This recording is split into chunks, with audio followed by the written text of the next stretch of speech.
Shalom Bapak Ibu yang diberkati dan dikasihi oleh Tuhan kita Yesus Kristus. Salam jumpa kembali dengan kabar baik dari Ebenezer. Di saat ini, mari bersama kita merenungkan firman Tuhan yang kita percayai dan yakini akan menjadi terang dalam kehidupan kita. Sebelum itu, mari kita bersatu di dalam doa. Kita berdoa. Bapa pemilik kehidupan kami, di saat ini kami berterima kasih untuk kesempatan terberi bagi kami, sehingga kami boleh Engkau izinkan membaca dan merenungkan sabda kebenaran firman-Mu. Bapa, kami memohon kepadamu, terangi hati kami dengan kuasa Roh Kudus-Mu, agar firman ini dapat terpatri di dalam hati sanubari kami, dapat menjadi kekuatan baru bagi iman percaya kami. Berfirmanlah ya Allah Bapa, karena di saat ini kami telah siap untuk mendengarkannya. Amin. Bapak Ibu yang dikasihi oleh Tuhan kita Yesus Kristus, pembacaan Alkitab kita terdapat pada kitab Markus pasal yang ke-12. Kitab Markus pasal yang ke-12, ayatnya ke-41 hingga ayatnya yang ke-44. Saya akan membacakannya untuk kita semua. Pada suatu kali Yesus duduk menghadap peti persembahan dan memperhatikan bagaimana orang banyak memasukkan uang ke dalam peti itu. Banyak orang kaya memberi jumlah yang besar. Lalu datanglah seorang janda yang miskin, dan ia memasukkan 2 peser, yaitu 1 duit. Maka dipanggilnya murid-muridnya dan berkata kepada mereka, "Aku berkata kepadamu, sesungguhnya janda miskin ini memberi lebih banyak daripada semua orang yang memasukkan uang ke dalam peti persembahan. Sebab mereka semua memberi dari kelimpahannya, tetapi janda ini memberi dari kekurangannya, semua yang ada padanya, yaitu seluruh nafkahnya." Sedemikian jauh pembacaan Alkitab kita. Yang berbahagia ialah mereka yang mendengarkan firman dan memeliharanya. Haleluya. Bapak Ibu yang diberkati oleh Tuhan Yesus, kalau kita berbicara mengenai persembahan, maka seringkali kita kaitkan dengan motivasi atau bahkan kedalaman hati yang kita miliki ketika kita memberi. Ada yang memberi persembahan karena sudah kebiasaan sebagai orang Kristen. Ada juga yang memberi karena percaya dengan hukum tabur tuai, di mana ada harapan bahwa Tuhan akan membalas dengan lebih besar pemberian yang sudah kita lakukan. Bahkan seringkali persembahan dikaitkan dengan seberapa besar pemberian kita. Kalau persembahan itu semakin besar, maka semakin besar pula motivasi yang baik yang dimiliki oleh si pemberi. Tapi kemudian kita berpikir, apakah punya pikiran dan harapan seperti itu adalah hal yang salah? Nah, menariknya ketika membaca firman di hari ini, kita disajikan sebuah kisah ketika Tuhan Yesus sedang duduk dan memperhatikan banyak orang memberi persembahan. Persembahan ini adalah persembahan sukarela, bukanlah persembahan yang merupakan suatu kewajiban. Artinya, setiap orang yang datang dan memberi itu didorong karena kerelaan hati mereka. Nah, setelah waktu berlalu dan orang lalu lalang memberikan persembahan, banyak orang memberikan dengan jumlah yang sangat besar. Lalu datanglah seorang perempuan janda dan memberikan persembahan 2 peser ke dalam peti persembahan itu.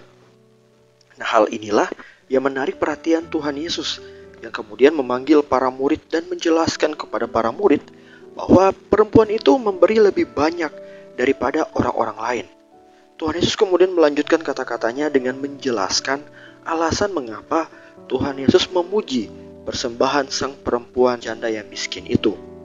Ternyata alasannya karena sang perempuan janda miskin itu memberikan seluruh apa yang ada padanya, yaitu seluruh nafkahnya. Nah, Bapak Ibu yang dikasihi dan diberkati oleh Tuhan Yesus Kristus, pernyataan Tuhan Yesus ini mungkin membuat kita kaget dan bertanya, bagaimana mungkin persembahan janda miskin ini lebih banyak daripada orang-orang yang memberi sebelum dia?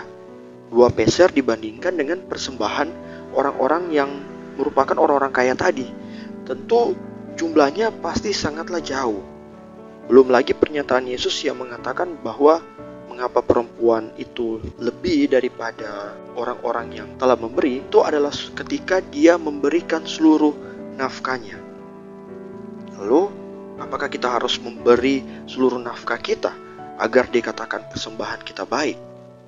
Nah, Bapak Ibu yang diberkati oleh Tuhan Yesus, pikiran-pikiran yang memandang persembahan dengan sangat terbatas seperti itulah yang ingin Yesus ubah. Suka membandingkan, berharap balasan, bahkan tidak dengan kesungguhan adalah pemahaman yang salah soal memberi persembahan. Melalui persembahan sang janda miskin, Tuhan Yesus ingin agar para murid maupun kita sebagai orang percaya mengerti tentang memberi persembahan itu. Yaitu ternyata bukan soal hanya jumlah, tapi kesadaran bahwa kita itu sangat berharga dan besar juga kasih Allah dalam kehidupan. Sehingga untuk membalas semua itu, kita memberikan persembahan. Kesadaran itulah yang mendorong sang perempuan janda untuk mempersembahkan 2 peser. Perempuan janda yang miskin itu menyadari bahwa kehidupan yang saat ini dia jalani dengan berbagai macam permasalahan, problematikanya adalah anugerah dari Allah. Bahkan kehidupan kedepannya, apa yang akan terjadi selanjutnya, masa depannya, dia yakini juga ada dalam otoritas Allah. Maka perempuan janda miskin itu pun menyerahkan satu-satunya harta dan nafkahnya yang dia miliki di hari itu, yaitu 2 peser itu, kepada Allah. Bukankah itu melambangkan bahwa sang perempuan janda miskin ini menyerahkan seluruh kehidupan yang dia miliki kepada otoritas Allah? Dengan demikian, persembahan yang diinginkan Tuhan bukan hanya soal benda mati berupa uang saja, tapi ini soal kehidupan kita yang kemudian kita serahkan kepadanya. Kita menyerahkan supaya diatur dan sesuai dengan seturut kehendaknya. Maka alasan menjauhi persekutuan karena tidak ada persembahan uang adalah pikiran yang salah. Yang Tuhan Allah inginkan adalah diri kita. Sehancur apapun kita, sejelek apapun kita, ketika kita menyerahkan semua yang kita bisa kepada Tuhan dan pelayanan, maka itulah persembahan yang berkenan bagi Tuhan. Dengan demikian, terajak bagi kita untuk memakai seluruh kehidupan yang masih diberi kesempatan saat ini. Kita pakai untuk kemuliaan, kita pakai untuk memuji namanya. Dan lihatlah bagaimana Allah menggunakan kehidupan kita untuk menjadi berkat bagi orang-orang yang ada di sekitar kita. Sehingga kehidupan kita menjadi persembahan yang harum dan berguna di hadapannya. Amin. Bapak Ibu yang diberkati dan dikasihi oleh Tuhan kita Yesus Kristus, mari kita berdoa.